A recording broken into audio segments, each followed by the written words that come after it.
In the world of Kimetsu no Yaiba, having a kind heart is not only an important part of the human condition, but can also help make you a stronger demon slayer as well, as this burning drive to help others more than yourself can force a person to go beyond their normal limits. And one of the best examples of the biggest heart in the demon slaying core is the marvelous and muscular mochi-munching maiden masterfully mowing down malicious monsters, Mitsuri Kanroji, the Love Pillar.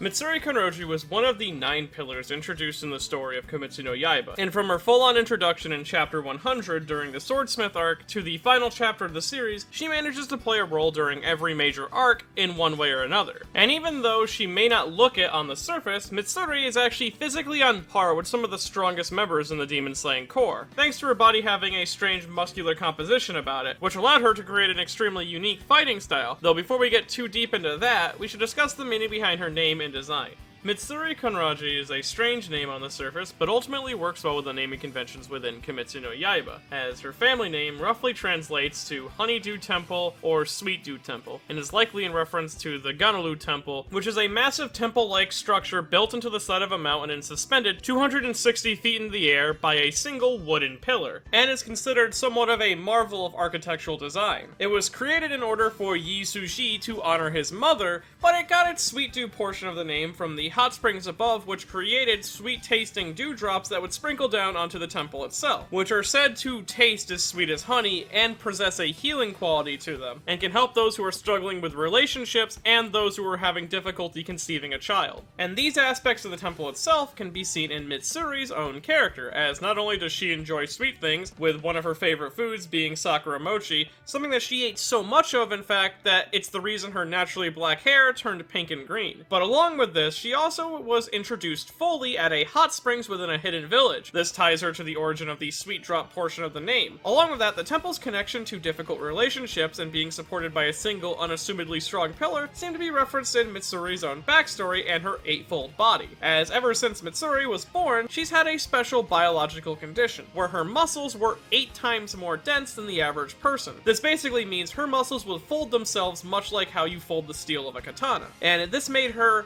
rather slim, but extremely powerful, and made her body incredibly durable to the point that she could take serious punishment without breaking, which is likely in reference to the single pillar that supports the whole structure of the Ganlu Temple. Along with this, thanks to her muscles being dense but not bulky, she was also extremely agile and flexible as well, though because of all these superhuman abilities and her weird hair color, she was seen as an undesirable woman for marriage, as no man wanted to pass these genetics down onto their descendants or be seen with a wife who was stronger than them.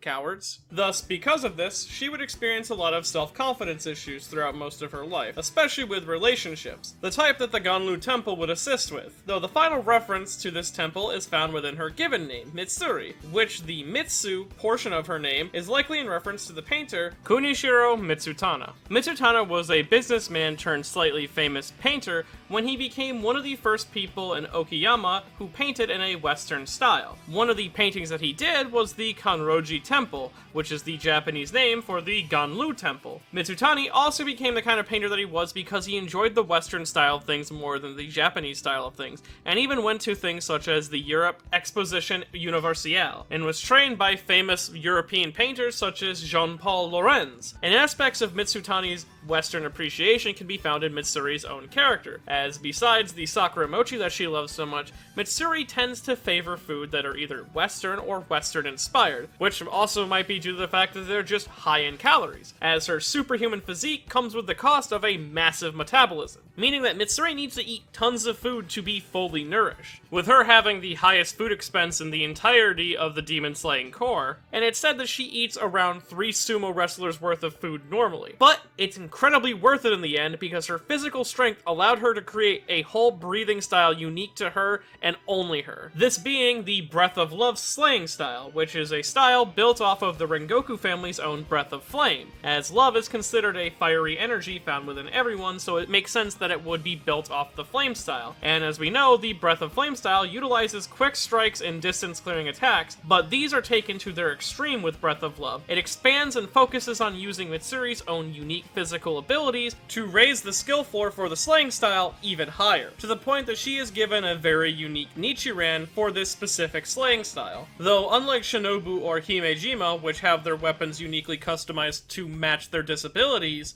Mitsuri's sword was designed to bring out her full ability, this being her love sword Nichiran, as her love sword is a special whip-like katana that was specifically made for her to keep up with her utter speed in her attacks, as her breathing style has the fastest techniques in all of the demon slaying core, and can only be used by her thanks to her special body, with the blade itself being a lightish pink color. The blade's handguard also contains a clover-like shape on it, where each petal on the clover is a heart, which the design itself is also seen again in her messenger crow as well. Even her Slayer mark seems to be designed behind this symbol, with two of the petals in the Slayer mark version being replaced with angel wings or leaves of some sort. This design could be in reference to the wooden sorrel or the katabami, which is a clover-like plant that has 3 to 4 heart-shaped petals and a legend attached to it where if a person were to grind a katabami leaf and polish a mirror with it, the mirror would then reflect the face of the person they yearned for. And given Mitsuri has a connection to love and longing for someone to marry, this would make sense. But on top of all that, the clover was used as a symbol for the Katabami clan, which was an ancient warrior clan that went on to create a whole form of martial art called the Katobami Jujitsu. And Breath of Love, being a unique creation of Mitsuri, may be in reference to that fact. Along with this, the blade itself is very similar in concept and design to the Arumi, a metal sword-like whip created in India and used in Kalarapayattu,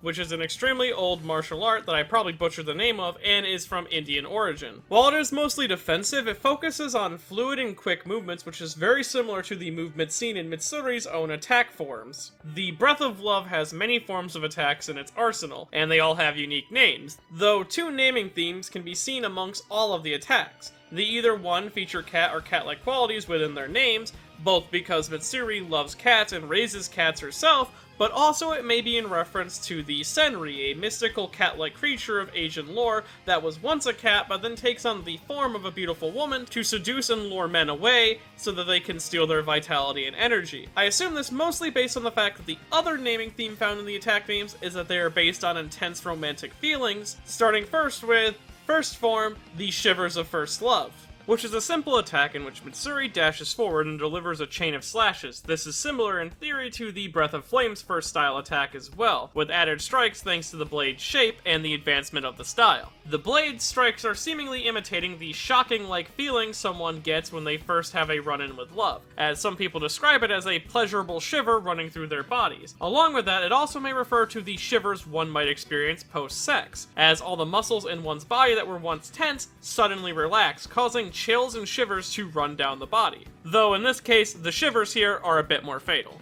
Then next you have the second form, Love Pangs, which Mitsuri does a single curled whip-like crack and slash. The name itself is pretty self-explanatory, as a pang is a sudden sharp pain, be it either physical or emotional, and the blade being cracked like a whip would cause that kind of pain. And it is likely a modification of the Breath of Flame second style in which the user made a circular motion with their blade. And then you have the third form, Cat Love Shower, which is an attack where Mitsuri jumps in the air and delivers a barrage of deadly slashes showering down on her opponent. Again, this is probably her most straightforward attack name, and even though we don't know a third form for the Breath of Flame, it's very likely that this attack takes some inspiration from whatever that would be. And then we see the fifth form, Swaying Love Wild Claw, which is a defensive style attack in which Mitsuri would backflip away from her target while whipping her blade forward to create both coverage but also make an opening in her opponent so that she can counterattack. It was designed to deal with a wide range of attacks coming her way, and again, it's likely based on the Breath of Flame's fifth form, Fire Tiger, which achieved a similar goal but had a smaller area of effect. The name itself is also likely referring to the fleetingness of love, as in time it can move from one person to another. Along with this, the Wild Claw portion is likely referring to cats and how they tend to back up before pouncing on something. And then finally we see the sixth form, the last one that appears in the story, Cat-Legged Winds of Love, which is a move that is very similar to Cat Lover Shower, as Mitsuri attacks from a higher up position and whips down towards her target, but the attack was also designed to be as defensive as it is offensive, in a very similar manner to Swaying Love Wild Claw, and is likely in reference to the term, love is like wind, you can't see it, but you can feel it. The breath of love is a slang style that suits Mitsuri so well, especially on a narrative level, as she's able to convert these feelings that she's longed for her whole life into a weapon. As I previously mentioned before, thanks to her supernatural abilities, Mitsuri was considered an undesirable woman, and out of desperation for love and acceptance, she would try to change herself for the purpose of others. She would dye her hair back to its natural color, and basically starve herself, eating as little as possible and feeling faint constantly. Along with this, she would even pretend to be weak so she wouldn't attract attention to her abnormal muscle growth, though this lifestyle was slowly killing her, and worse than that, it wasn't even working. But one day, a man approached her, this being the head of the demon-slaying corps, Kaguya, who saw right through Mitsuri's facade, as he's able to see a person's true nature very well, and he told her to embrace her abnormalities, that her strength would make her beautiful, and that everyone within his organization would accept her for what she was. These words are what gave Mitsuri enough reason to join the demon-slaying corps, as it was an organization that gave her purpose and helped her begin to love herself again. Because no matter how intense or how painful the training was, having a place to belong gave Mitsuri hope. She would walk away from trainings with a big smile on her face. She was basically a beaming beacon of happiness who helped motivate the other pillars in her organization. And this is why she wore her uniform with pride, even knowing that it was designed by a pervert within the organization, and that she was slightly embarrassed at first until Iguro gifted her some socks that became iconic with her design, the stripes being a visual reminder of who gifted them to her. She loved the uniform, and she loved the organization attached to it, and that's why she gets a little extra angry when people judge her based on her appearance because of it. To her, the demon-slaying corps gave her value, and thus she would put her life on the line for it. Be it either with her moving in and physically overwhelming an enemy, or using her superhuman strength to just stop a demon from being able to attack. She would continue to fight and help others improve until the demon-slaying corps finally cornered Muzan, and she was fatally injured in the final battle with the Demon Lord himself. Though, while she lied dying in the arms of the man who gifted her those socks, in their final moments the two confessed to each other, dying a couple and swearing if there's an afterlife, they would meet in it. And post the final battle, during the time skip, we see these two get their wish, as the reincarnations of Mitsuru and Iguro become a happily married couple and run a restaurant together. It would seem like, for the love pillar, the final gift from fate was the love that she longed for her whole life, not as a reward for putting up with the hardships that life had dealt her, but pushing through them and making the world a better place. Mitsuri is a fantastic character in Kimetsu no Yaiba. Her glowing positivity is a real standout feature of her character, and I would love to see a more Gaiden-like story about her. Maybe one featuring her and Rengoku training together, or an overall adventure between her and Iguro as they go out and hunt down a demon. No matter the form, I'd always be happy to accept more Mitsuri content. And if you enjoyed this video and want to see more videos like it in the future, I have a Patreon at patreon.com/MetinotTheBadGuy. Patreon is a very useful tool for this channel that helps keep it flowing as well as it does. So, any little bit helps. And if you want to look for love, I can't think of a better place to find it than starting at Shimonetta, a boring world where the concept of dirty jokes doesn't exist, at byshimonetta.com.